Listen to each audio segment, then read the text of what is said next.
Can everybody hear me in the back? It's loud today. That's great. Well, thank you for all coming today. I do want to announce that all of our roadblocks have been lifted. So all of the areas in Teller County and Park County for this fire, all roads have been lifted. So you can get back.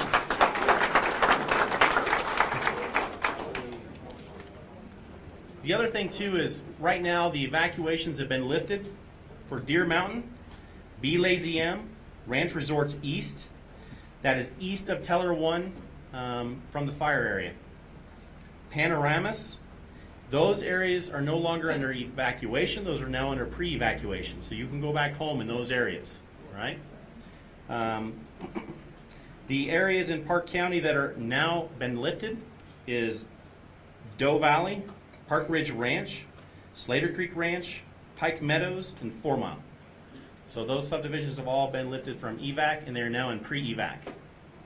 And folks, it's a good day, and I'm glad that we're able to go back home into pre-evac areas. But just remember, there's still fire up there. So keep ready, stay vigilant, and then stay close to your phone when you can. But I wanted to get you back to enjoy some of your 4th of July. So, you know, and the other side of it too is we still have a lot of people that are still affected in evacuation zones. So, you know, I'm very joyful of the fact that we're able to get some folks in, but I'm still sad that we aren't able to get others into their homes yet. I will. Eric, what was your very first comment about? Was it about roads? Yes, all roads in Teller County and in Park County for this fire area are reopened. Yep. That means Teller County Road 1, Teller County Road 11, Teller County Road 12, Teller County 111, and Teller County Road 112, along with Park County Roads 100 and 403. Does that clarify that? Yes, thank you. I got you. Yeah, no problem. We have assessment teams in the area that the fire has been in, and that is in the High Chateau area. Those teams are looking at the infrastructure of what needs to be fixed before we can get people in. And I'm going to have the administrator, Cheryl Decker, speak about that here in a minute, about the cards, because I know there's been a lot of questions about that. But that's something we'll talk about here in just a little bit. You know, we've had a lot of really good support on this fire, and I just want to thank you for that. It's been a good couple days, and they're doing a great job up there with the fire. We have lost 7 homes.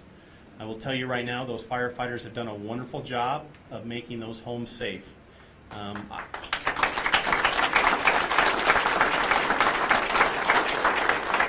You know, to me, it's unbelievable sometimes that they were able to save so many homes. It was just unbelievable the amount of effort they put into that.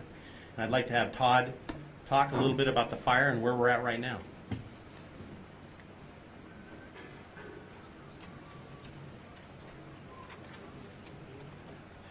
Happy Independence Day to everybody.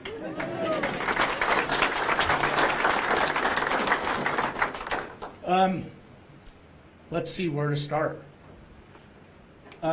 Last night we called the fire 35% contained. Had a really, really good day. I was nervous when I talked to you all yesterday. And again, I think I said sometime yesterday that the weather actually worked with us and against us yesterday, which was a good thing.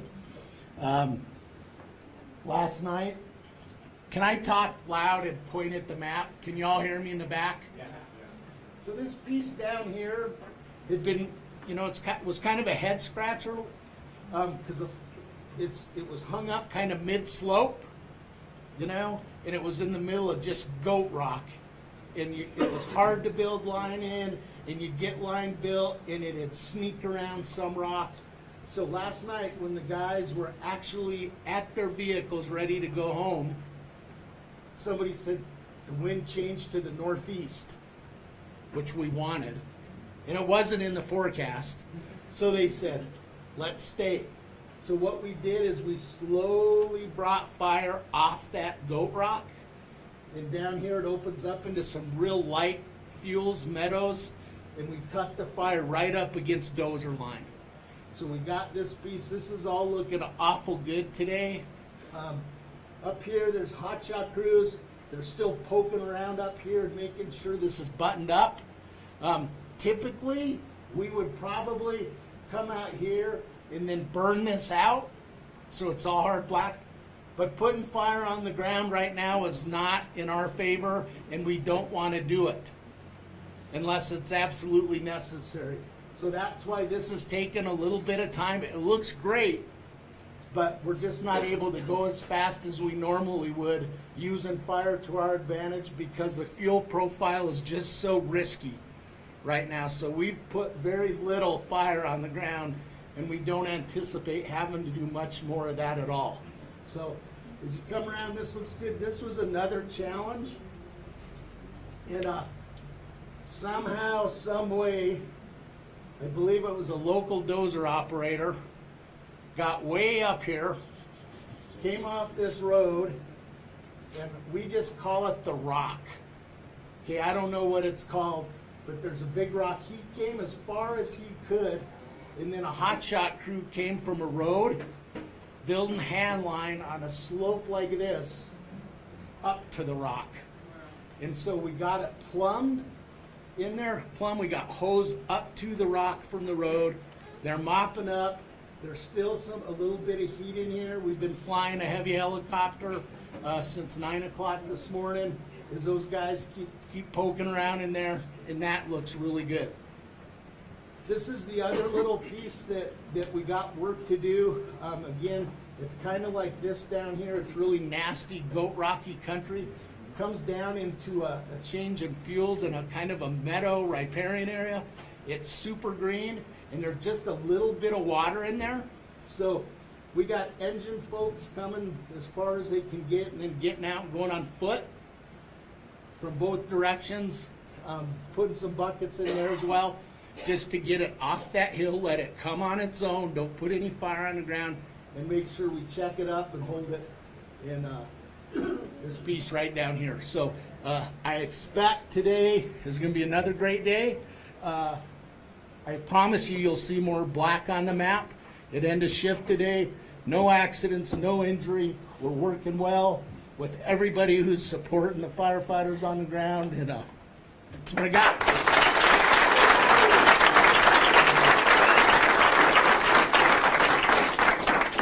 So a couple of people that are up there actually doing these dozer lines from us is, I think we all know some of the snares. Yep. Dave Wiley from the Black Mountain Pump and Drilling.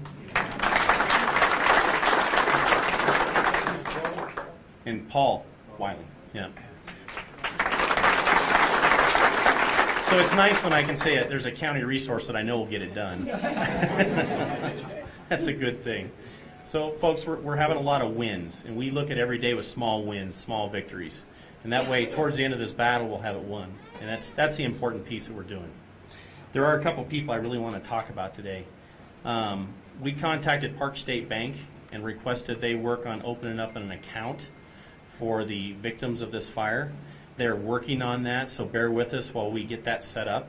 And there may be others that want to do that, but we haven't received that yet. So hopefully we'll have that set up here very soon. And one of the other things, too, is during this fire, we had a lot of large animals and small animals that needed to be moved. And normally in the past, we have to ask for people's equipment. It's a big concern for us is because we can't haul horses, we can't haul cattle or the small animals in bulk. So our animal control folks are having to drive all the way to Cripple Creek and all the way to Divide and then to other shelters to deliver single animals. And that's a long way to go if you don't have the resources to do it. So we were contacted by Karis, and I'd like to have them come up here.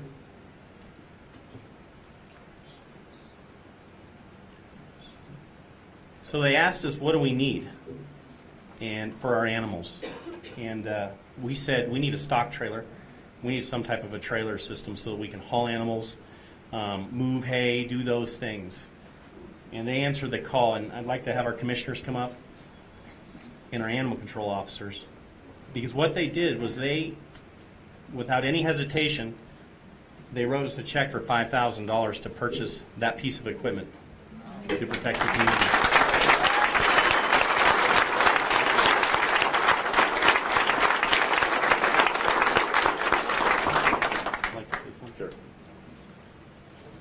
My name is Chris Ceason. I'm the Director of Operations for Andrew Womack Ministries and Charis Bible College, and I'm just,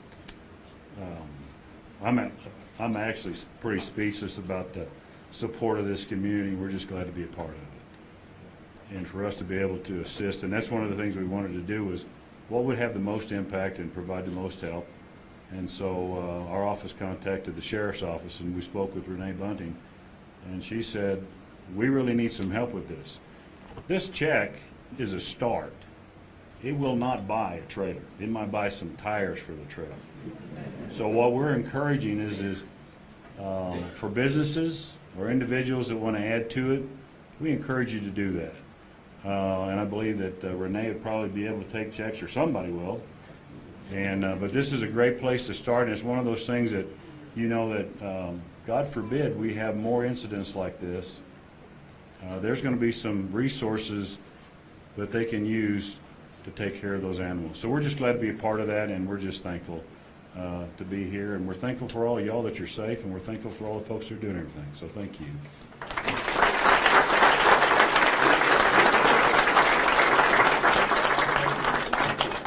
Hi, ladies and gentlemen. I'm Mark Deadreader, Teller County Commissioner. You know, for those of you folks that have lived up here for a couple decades like myself, you know this is one strong, hearty group of folks living in Teller and Park counties. We know how to rise and rally to the challenge and work together and come together as a community. You know, it doesn't surprise me, but it always impresses me. And this is a shining example of communities coming together. And thank you, Charis, for your generous donation. We really appreciate that. And Andrew Womack Ministries. And, you know, fires aren't cheap. For those of you who know, it can cost $1 million+ a day to fight a fire. Before I relinquish this microphone, there's one person I do want to acknowledge right now. I haven't had a chance to do that publicly, but we have one of the best sheriffs in the state of Colorado.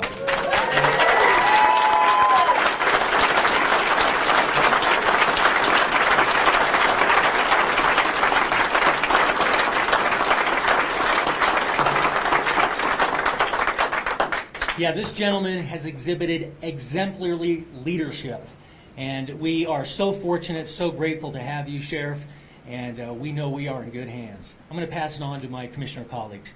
Thank you. Good morning, ladies and gentlemen. My name is Norm Steen, another Teller County Commissioner. In addition to what Mark just shared with you, one of the things that I have just been so pleased with is the great cooperation, the great partnership. And when you see people come from all across the country to take care of our beautiful county, people come up today, you're going to see from Washington, from Utah, from Kansas, from all over the country, caring for this beautiful county. We have no higher priority than your safety and your care and welfare, but there are a lot more people to care of you besides those that live here. People have given themselves, they're away from their own families on this beautiful Independence Day. They're here taking care of us. So I hope that you see these folks from all over the country, tell them thank you. We're not only one beautiful county, we're a beautiful state, and this great country, United States of America, cares for each other. We're united. Thank you very much. My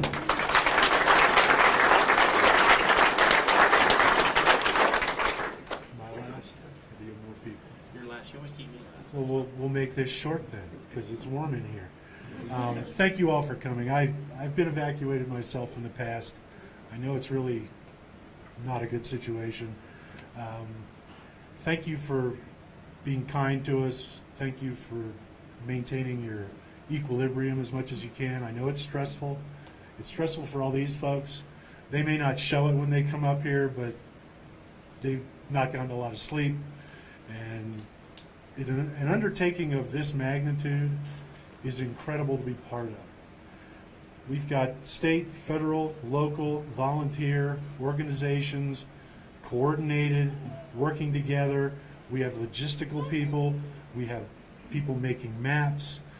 It's like a beehive at the IC, and it's just incredible to see it all work together, especially when most of these people haven't had more than 2 or 3 hours of sleep a night since Friday. So thank you all for your patience. Please give us a little more. Remember, this isn't over yet. I would like to thank the Forest Service. Typically, when we do a Stage 3 burn ban, there's sometimes pushback about campgrounds and people camping and fires, and they just said no. When they called, they did call me on, I guess yesterday. Don't know what day it is. And they said, what does a stage 3 fire ban mean? And I said, no flames. They're like, okay, that's what we needed to hear. So hopefully everyone will abide by that. We will get through this. Pray for some rain. And thank you, Chair.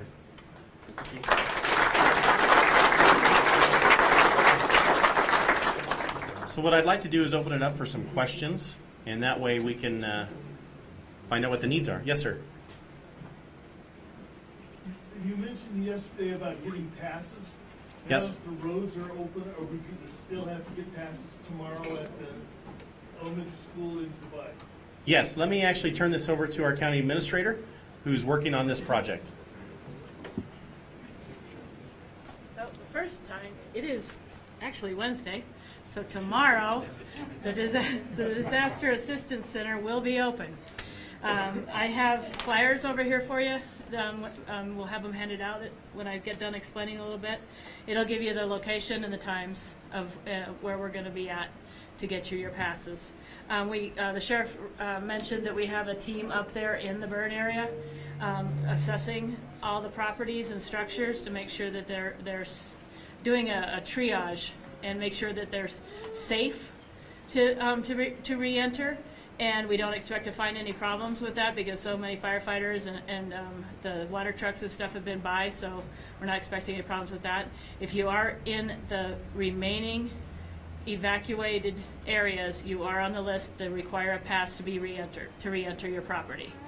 We've set up a system that you come to the Summit Elementary and Divide. You bring an ID, government-issued ID that has your name and your address that matches where you live, and know your license plate number or license plate numbers. And we have a system that we will get it so you can we'll verify that you do deserve to get back to your property, and then we will we'll make sure you can do that. If you Just to clarify, if you're in an area that has just gone back to pre-back, then you don't need one of these passes? That is correct. If you are in an area that is still on evacuation right now, you are in an area that will be controlled for entry. Okay? But what's a little different than what I explained yesterday was if the power was out, we were considering it effective.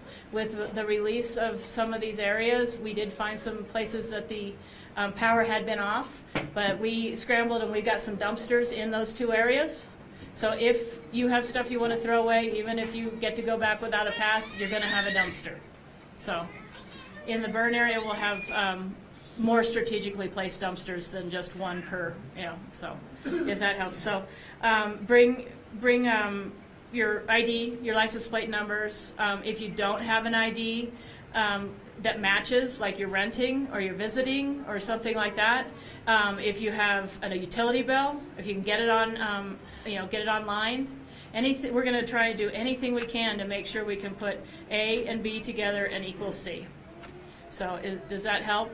And while you come to visit us at the Assistance Center, we'll also have people with the Red Cross that have cleanup kits for your properties. We'll have veterans assistance there for anybody there. We'll have the Aspen Point people. Our public health will be there with tetanus shots if anybody wants to take advantage of that. We'll have, I believe the Senior Coalition is confirmed that they'll be there, but that was the last one they added to my list, so I'm not real confident, but I'm hoping they're going to show. We're going to be open on Thursday, Friday, and Saturday from 10 to 6. Or no, Thursday, Friday from 10 to 6. Thursday, Friday, 10 to 6. Saturday, 9 to 2. And then Tuesday, 10 to 6. And that'll be on this bright green sheet of paper. I put it on green like this so you it wouldn't get messed up with all your other papers. So, I didn't have a question to repeat. There you go. And it's Wednesday. It's Wednesday. She's been telling me what day it is since I got here.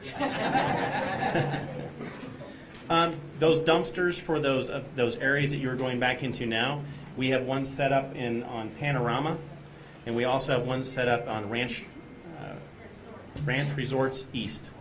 Okay, so that's where you'll find those dumpsters. Sheriff, could you maybe just let folks know about fire apparatus and the Yep. need to be real safe with the roads? So what we're talking about is safety is paramount for us with our firefighters, making sure that they can stay in this fight. So what we don't want to do is have any accidents on these roads. We have opened them back up for travel. We still have a deputy down there that will be slowing down traffic, and we'd ask that you drive slowly, watch what's going on around you, because there's going to be a lot of movement from fire trucks, fire personnel, law enforcement in those areas. There's going to be a lot of abrupt stopping. If somebody sees flame or smoke, or they're going to be stopping because that's what they're looking for. So we're having you go back through with the understanding that our community will watch for those things and will be very careful. Because the last thing I want to do is to take an engine out of this fight because it gets ran into. Okay. To let you know, we are in stage 3 fire.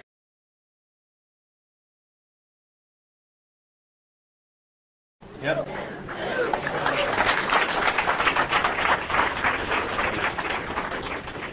And that was just in the county, I believe, Woodland Park, Cripple Creek. Everybody is writing tickets at this point, so just know you can pass it around to folks. Yes, sir, in the back. Any words you can share about that north side of the line for Sanborn going from evac and pre-evac, dropping that status? It's still in a pre-evac. Yeah. Yeah, and it will stay in a pre-evac until we're absolutely sure that we're not going to have any more issues. Yes, sir. I have a question about structures. When you report how many structures have been burned, what does that include? Just houses or houses and barns, sheds, outhouses? What do you consider a structure when you say that 7 structures have been fought? Sure. So those 7 structures were homes. Those were homes. Have we lost other structures? Yes. But a lot of those are barns, sheds. Some of those are outhouses, more than likely. It's this area's been populated for a long time. So we don't know what they are, some of them. That's...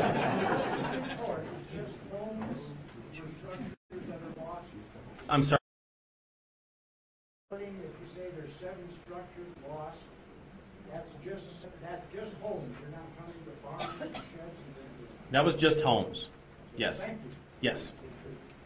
Yes, sir. Like the same question I had yesterday, on the southern end that's all contained, are the people that are not involved in the fire, that's outside that fire line, are we going to be able to go back, or are you still worried about interacting with the firefighters? The Spring Valley Drive area. Yeah, the Spring Valley Drive, everything within that Teller 1, Teller 11 triangle where the fire was at, that's still under evacuation. And here's the thing, there's still active fire in those areas. Right. So it's still burning within. I love to see fire lines, and I love to see showing containment.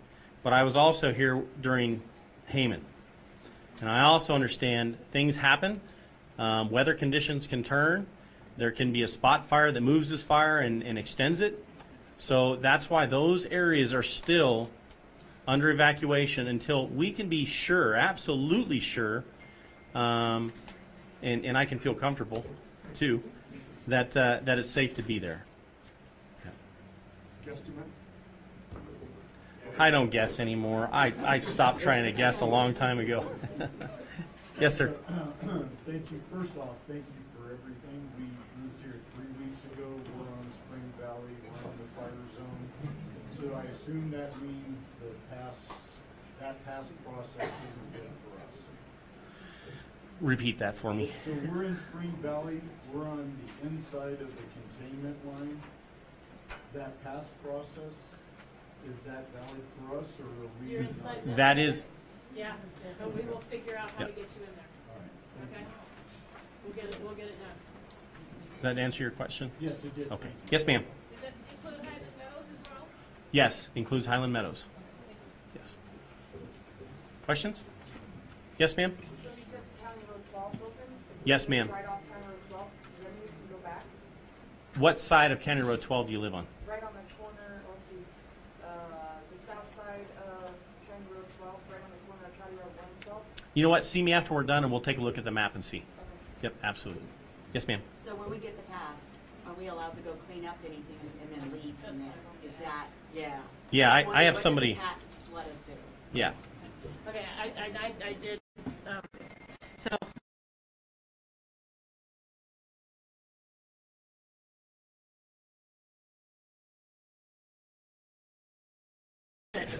Wednesday. Okay, just because we get our passes tomorrow does not mean we can go in. You're going to be ready to get there, but so we don't want to wait and say, oh, these guys are clear to. We don't want to hold you up once you're clear to get in. We want to have you ready to go. So get your passes, and then when the sheriff feels comfortable and he's ready to let us all get in there and clean stuff up, the bear-proof dumpsters will be there, and we will.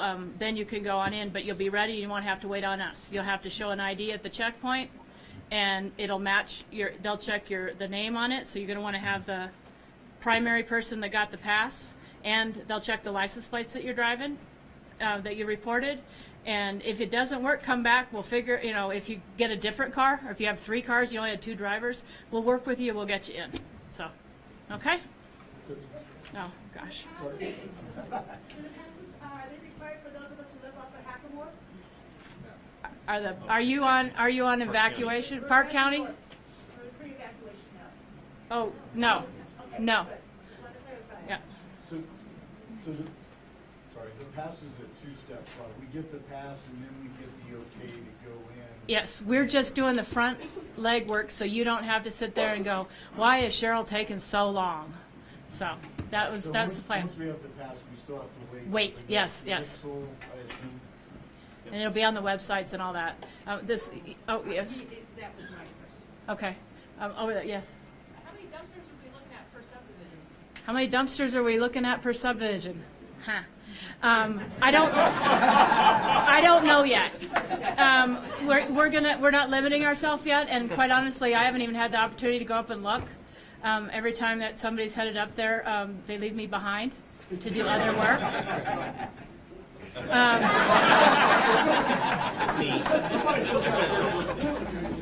So right now, they'll be adequate. They won't be at every house, but we'll have them. We'll do the best that we can.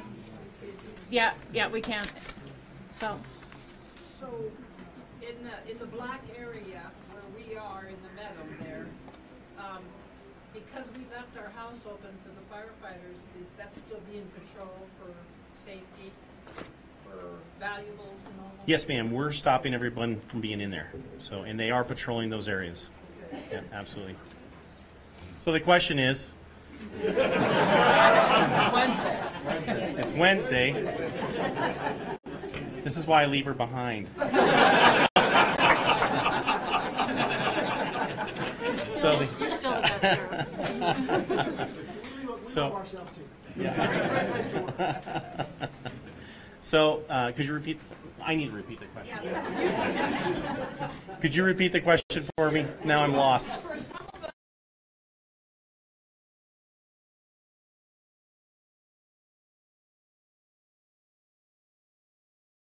Yep. And they still are. Are they patrolled for vandalism and all that, so they can feel secure, nobody? Did everybody hear that?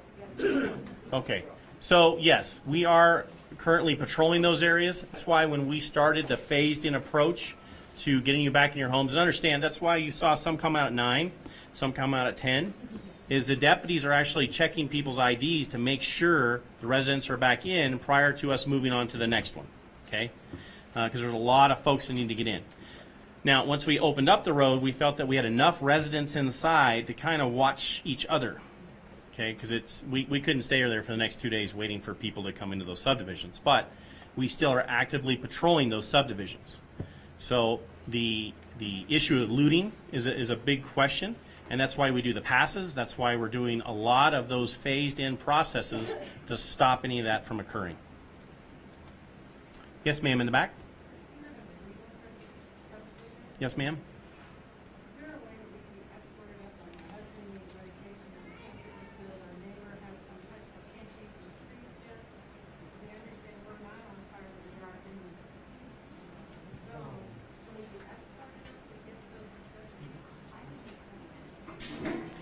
After we're done, let's get with Renee Bunting, and we'll get on a list and see if we can get you into those areas. Now, if you need medications, you can also go to the shelter in Cripple Creek and talk to Department of Health, and they can help you with that. Yeah. I've been dealing with them since Saturday, but yeah, there's certain things I cannot get. Okay. Well, we'll see what we can do for you. Okay. Any other questions? Yes, ma'am. Can you tell the evacuations have been lifted to pre-evac? Has the pre-evac been lifted to nothing? No, ma'am.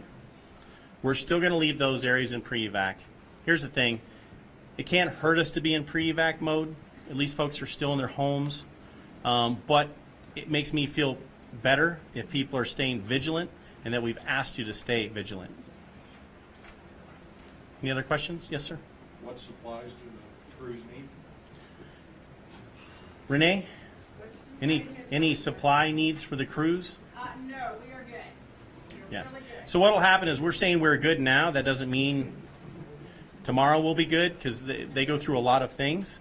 So if we have a need for something, Renee will post that on our Facebook, Twitter, and our next door. Okay. So all those things are on our website. You'll start seeing what the needs are. Yes, ma'am. I have a question back to the passes. I'm assuming once we're issued those passes, is it safe to stay there, or does that mean that we just get to go in, clean up, and then we have to leave? Sure. So the question was, once you get in after you've gotten your passes, and is it safe to stay there? It'll depend. Okay. When we're doing our inspections today, we might find that your propane tank regulator's been damaged, and you may not want to, and you need to get a hold of your propane provider. We have IREA up there is looking for power and making sure there's no damage. But if the fire melted wires inside, we're hoping tertiary we might see it, but you'll need to check all that. So it may or may not be. We won't be able to tell. So it's basically case by case then? Yeah. Once you get in there, you need to do a deeper dive. And if we see something, we'll tell you. Okay? Thank you. Do the firefighters, are they supposed to turn off the propane tanks and shut them off, or reason I'm asking, I've got an automatic generator that's on when the fire is cut off. Do they go in there and shut them off, or should we turn my, they can kill my generator also? So what the question is does the fire department shut off the propane to the house during the fire? Do I have anyone here that could answer what that standard operating procedure would be? Typically, the firefighters will not shut off their propane in that situation unless they find it leaking.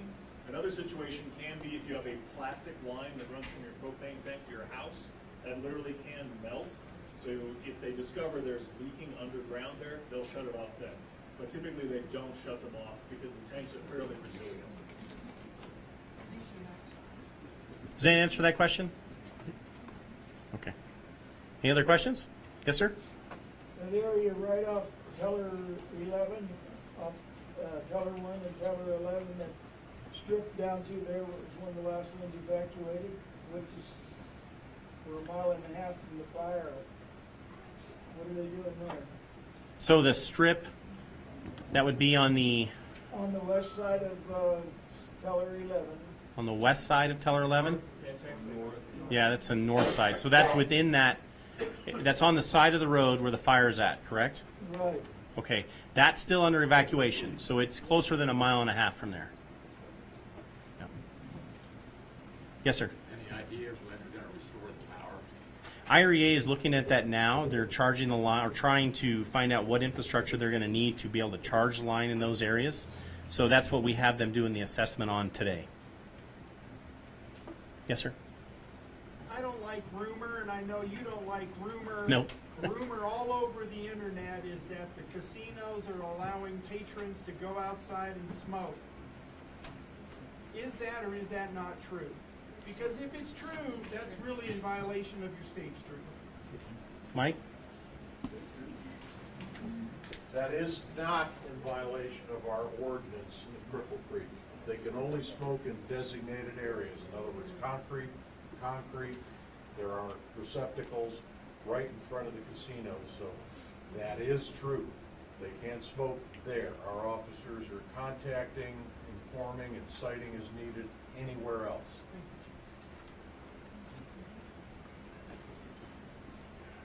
Any other questions?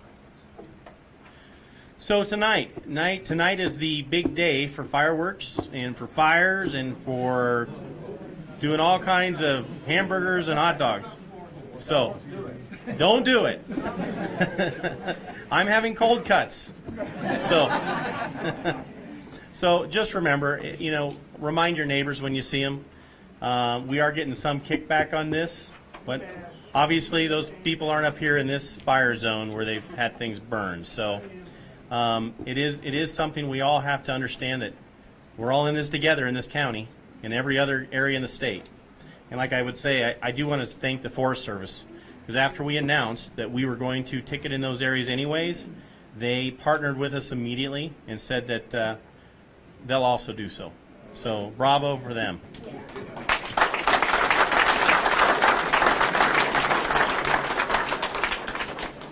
Folks, thank you so much for coming. Thank you for all your support. I would like to throw out one more support piece, because I keep forgetting to mention them, and they're very, very important to us, and that's our ambulance crews.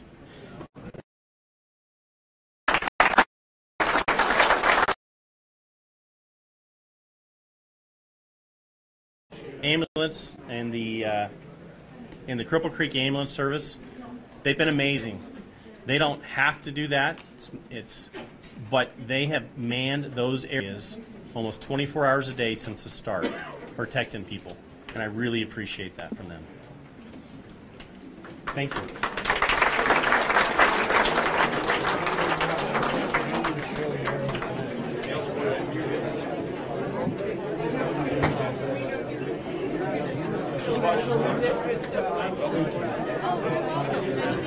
I'm so sorry, did you get to say fast? No, what are the odds, right? You did June 4th. You and I must be related. Excuse me. You know?